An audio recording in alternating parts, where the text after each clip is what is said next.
ഇനി ഒരു കുഞ്ഞ് ആരാധികയും കൂടെ ഉണ്ട് ദിലീപേട്ടൻ. എപ്പോഴും കുഞ്ഞുങ്ങൾ ദിലീപേട്ടന്റെ വീക്ക്നെസ് ആണ്. അവർക്ക് ദിലീപേട്ടൻ എന്ന് പറഞ്ഞാൽ ഒരു കുഞ്ഞ് ആരാധികയാണ് നമ്മളുടെ അൽച്ചൂടാ. അല്ല മോളെ എന്നാ ചെയ്യുക? സോറി കേട്ടോ, അങ്ങനെ ചോദിച്ചല്ല, ഞാൻ ബേബീസിനാണ്. എന്നാ ചെയ്യുവാ? ഞാൻ ഒന്നും ചെയ്യുന്നില്ല, കല്യാണം കഴിഞ്ഞ കുട്ടിയുണ്ട്. ആ കുഞ്ഞിന്റെ കാര്യമാണ് ഈ ചേട്ടൻ പറയാ കുഞ്ഞ് ആരാധിക. കുഞ്ഞാരാധിക ആ കുഞ്ഞിന്റെ അമ്മയാണത്.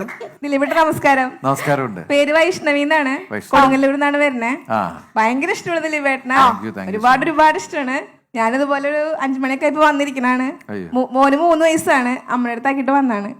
ദിലീപേട്ടൻ എനിക്ക് ചോദിക്കാനുള്ളത്, ലയൺ എന്ന് പറഞ്ഞ സിനിമയില് മന്ത്രിയായിട്ടാണ് അഭിനയിച്ചിട്ടുള്ളത്.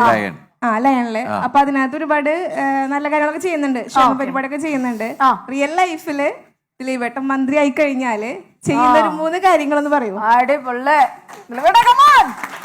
ദിലീപേട്ടൻ ഏത് വകുപ്പിന്റെയും കൂടെ ഒന്ന് പറയണം. ധനകാര്യ ആയിക്കോട്ടെ. ധനകാര്യോ? ദിലീപേട്ടൻ ധനകാര്യ മന്ത്രിയായ ദയവ് ചെയ്ത് ഇപ്പൊ എനിക്ക് ഇതൊന്നും പറയാൻ പറ്റാത്തൊരവസ്ഥയിലാണ്. അതുകൊണ്ട് ആ 3 കാര്യങ്ങൾ നമുക്ക് ചെയ്ത് കാണിക്കാം. അങ്ങനെ ഒരു ചാൻസ് ആരെങ്കിലും തന്നാൽ എന്തായാലും നമുക്ക് ഇത് പിന്നീട് ചർച്ചയ്ക്ക് വെക്കാം.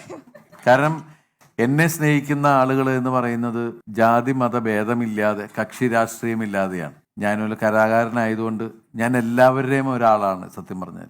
കാരണം എൻ്റെ സിനിമകൾ കാണുകയും അത് അവര് ഇന്ന പാർട്ടി അങ്ങനെ നോക്കിയിട്ടല്ല, എല്ലാവരും എൻ്റെ സിനിമകൾ കാണുന്നുണ്ട്, ആസ്വദിക്കുന്നുണ്ട് എന്നുള്ളതാണ്. Thank you Vaishnavi, thank you so much.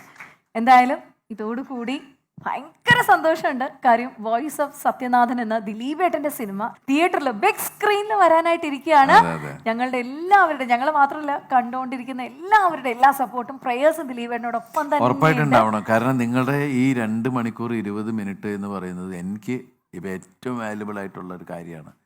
അത് നിങ്ങൾ എനിക്ക് തരണം. അത് തിയേറ്ററിൽ വന്ന് കാണണം. ഇനി ഇതിൻ്റെ പുറകെ ബാന്ദ്ര, അത് കഴിഞ്ഞിട്ട് അടുത്ത 2 സിനിമ ഇപ്പോൾ ഷൂട്ടിംഗ് കണ്ടിന്യൂസ് നടന്നുകൊണ്ടിരിക്കുകയാണ്. ആ സിനിമകളൊക്കെ നിങ്ങളുടെ മുമ്പിലേക്ക് എത്തിക്കണമെങ്കിൽ നിങ്ങളുടെ കയ്യടി എന്ന് പറയുന്ന വലിയൊരു ഞങ്ങൾക്ക് കിട്ടുന്നൊരു ഊർജ്ജമുണ്ട്, അത് വേണം. Thank you. സോ മലയാളത്തിൻ്റെ ഈ ജനപ്രിയ നായകന് ഞങ്ങളുടെ എല്ലാ ഭാവുകങ്ങളും ഞങ്ങൾ അറിയിക്കുകയാണ്. ഇതുപോലെ തന്നെ ദിലീപേട്ടൻ ഞങ്ങളെ ചിരിപ്പിച്ച് രസിപ്പിച്ച് ത്രസിപ്പിച്ച് ഉല്ലസിപ്പിച്ച് ഇങ്ങനെ തന്നെ മുന്നോട്ട് പോകണം എന്നൊരു ചെറിയ ആഗ്രഹം മാത്രം. ഒരു വലിയ കയ്യടിയും സ്നേഹാദരങ്ങളും കൊടുത്തുകൊണ്ട് ദിലീപേട്ടൻ ഒത്തിരി താങ്ക്സ് പറയാണ്.